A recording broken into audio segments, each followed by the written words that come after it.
कभी शिव मंदिर में आप भगवान की आराधना करने के लिए जाएं तो जाकर निवेदन करें, जो दूध आप खरीदते हो चढ़ाने के लिए, भले एक बूंद दूध मिले पर गौ माता का मिले, देसी गाय का दूध मिले। एक बूंद भी दूध अगर शंकर पर देसी गाय का चढ़ा दिया तो हजारों महामृत्युंजय मंत्र के बराबर पुण्य प्राप्त होगा।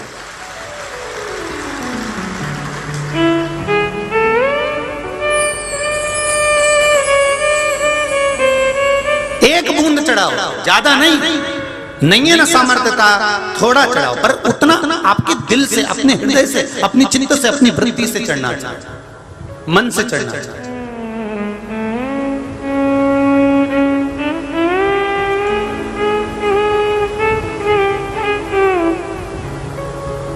एक बूंद चढ़े। हम शंकर जी के मंदिर जा रहे हैं, हम शिव जी के मंदिर में जा रहे हैं, हम भगवान के दर्शन करने जा रहे हैं, ढेर सारी दूध की दुकान लगी हुई है।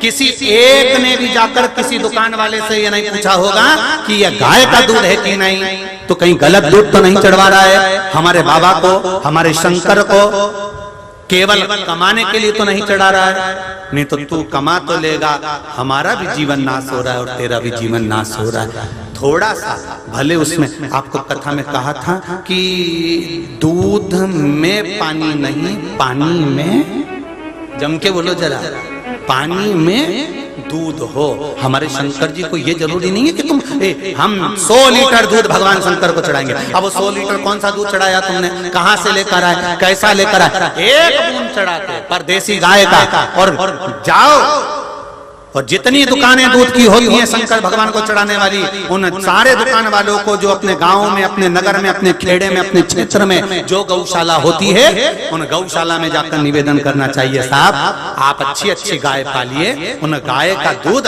हमारी दुकान पर लाकर बेचिए, हम उस दूध को शंकर जी के लिए बेचेंगे, आपकी गौशाला भी चलेगी, आपकी गाय का उत्थान भी होगा और गौ माता का आनंद भी होगा। पर हमने कभी नहीं सोचा कि गाय को, जो भगवान शिव को जो दूध चढ़ रहा है, दुकान वाले से जाकर नहीं पूछा कि ये दूध कहां से आया, कैसा था, किसका था, कहां से आया, मालूम पड़े कहीं सोयाबीन का बना दिया, कहीं भैंस का लाकर दे दिया, कहीं गाय का लाकर दे दिया, ना जाने काय का दूध हम भगवान शंकर को चढ़ा दिया और हम आशा लेके बैठे हैं भगवान हमारा दूध हमने जो चढ़ाया वो स्वीकार करेगा। अपने बच्चे को एक जरा सी दवाई भी देती है ना तो पहले पति के प्राण खा जाती है। तुम डॉक्टर को फोन तो लगाओ, एक बार पूछो तो सही, एक बार पूछो तो अपन जो दवाई दे रहे वो सही है कि नहीं, जरा पूछो तो।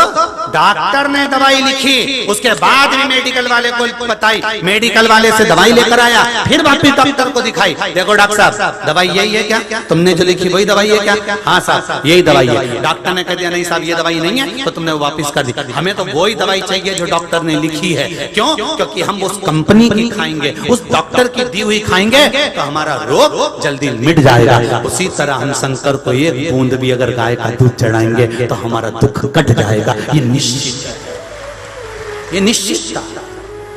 जो प्रदोष आती है, मैंने बहुत ध्यान से सुनना भाई, जो अपनी जिंदगी से बहुत तंग आ गए हो, परेशान हो गए हो, कष्टमय जीवन जी रहे हो, बहुत दुखी हो गए हो, उनके लिए ये स्कंद पुराण का चरित्र फिर मिले ना मिले आप प्रेम से सुन लो।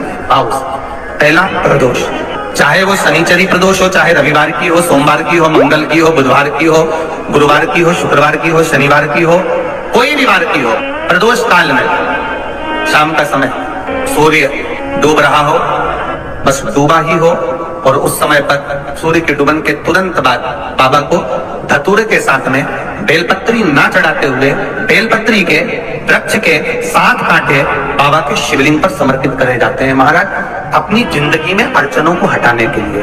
फिर आप जिस व्यापार में उतरे, जिस व्यवसाय में उतरे, जिस नौकरी में उतरे, आप दिल से करें, आपको तरक्की मिलेगी। आप हार नहीं सकते, नीचे नहीं आ सकते, उन्नति पर ही चढ़ेंगे। गाय के दूध का घी बनाकर उसकी एक उंगली घी की अशोक सुंदरी वाली जगह पर लगाकर, जो व्यापार नहीं चलता हो, दुकान नहीं चलती हो, अशोक सुंदरी वाली जगह पर घरत लगाकर घर के दरवाजे पर या व्यापार के द्वार पर उस उंगली को लगा देना चाहिए।